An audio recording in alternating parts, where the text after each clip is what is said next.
Hi guys, hope you have a fantastic day. Today we are gonna remove the starter motor, but I need to tell you a story how I know the starter motor is bad.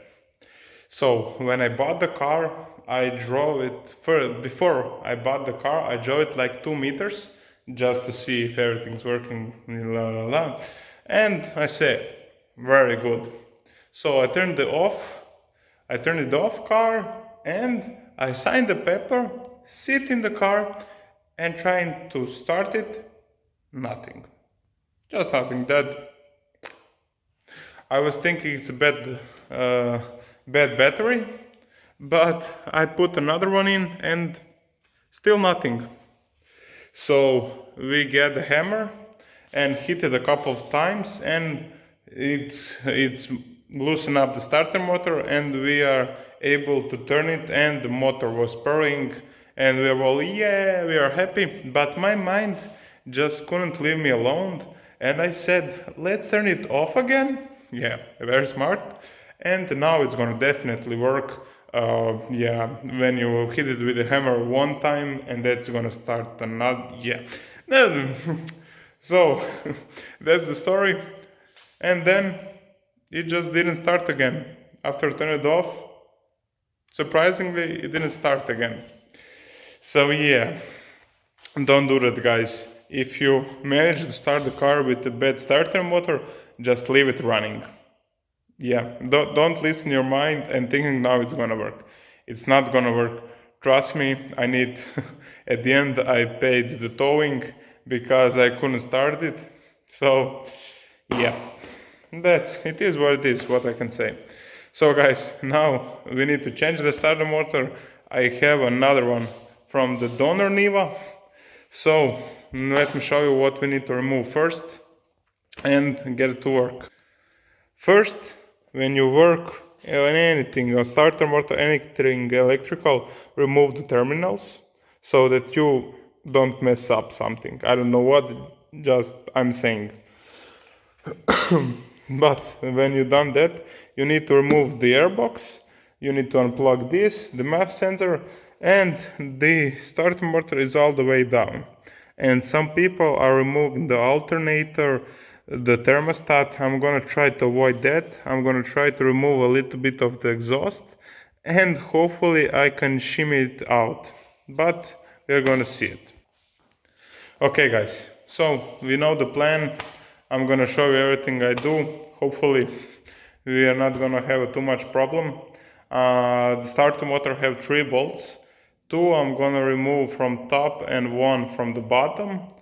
And that's the whole plan. Hopefully we are not gonna have too much trouble. And we are gonna start it and maybe drive it more than 2 meters.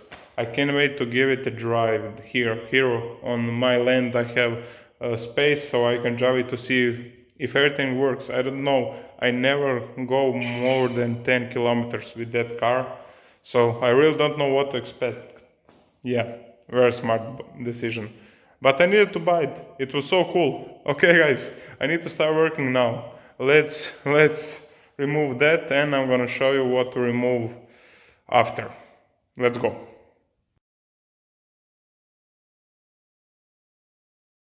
Okay, guys. So now we can see the starter motor. It's down there, and we have 2 bolts here and 1 down there.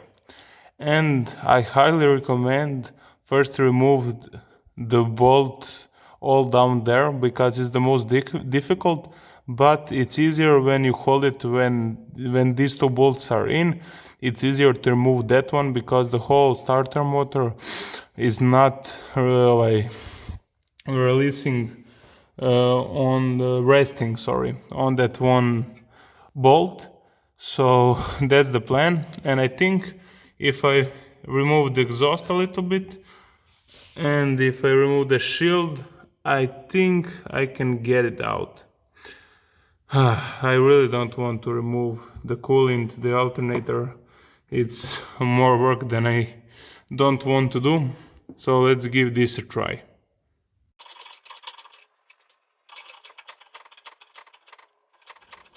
Okay guys, There's really not a lot of room, but I'm gonna try to film it the best I can.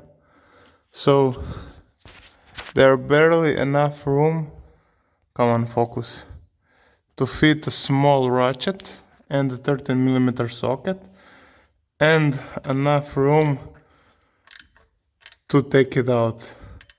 It's really not, sorry for bad filming, but you can remove it from downside.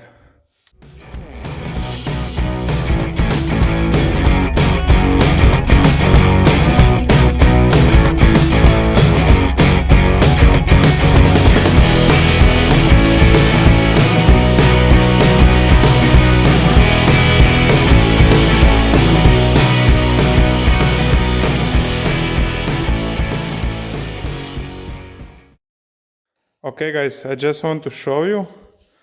You need to remove a 13mm nut to get the wire, and this wire right here, just unplug it. And then it's out. How cool is that? Whew! I really thought this is gonna be more difficult, but now we need to put a uh, another part in, used part, that's the word I'm looking for, and hopefully it's gonna go smooth as this one.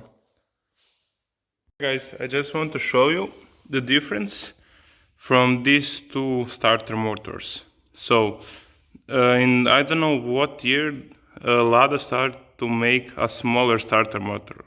So if I want to install the smaller one, I just need to remove the heat shield. But if I want to install this big one, I need to remove probably exhaust and I don't know what.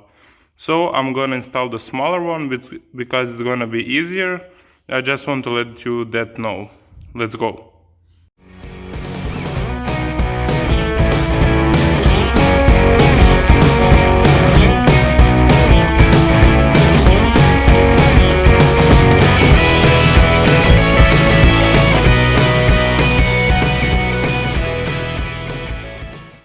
Okay guys, the start motor is tightened, but not all the way, but enough to see if this works. So now we need to find out if the engine, and don't forget, very important, to reconnect your cables. I use this paint for spray paint. I use that to be safe. Now I'm not gonna tighten everything. Let's see if the engine will turn over. If it's going to, then we're done.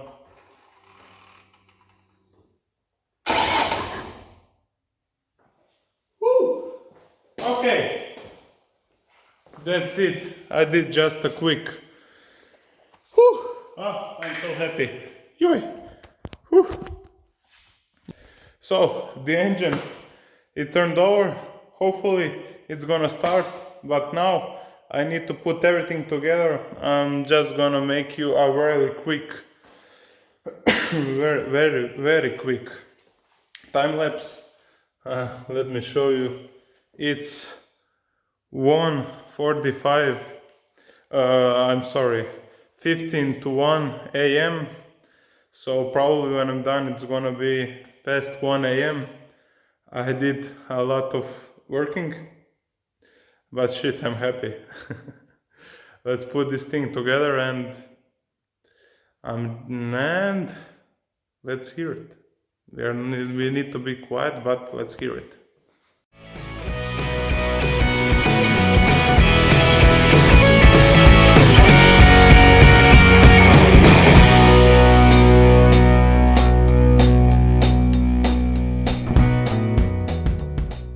Okay guys, everything is back together, everything is tightened, hopefully.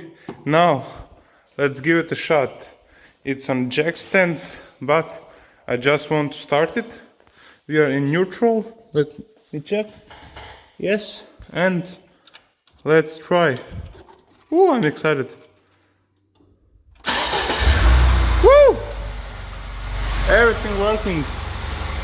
Nice. This is so cool. Nice, nice, nice. Whew. I'm really happy.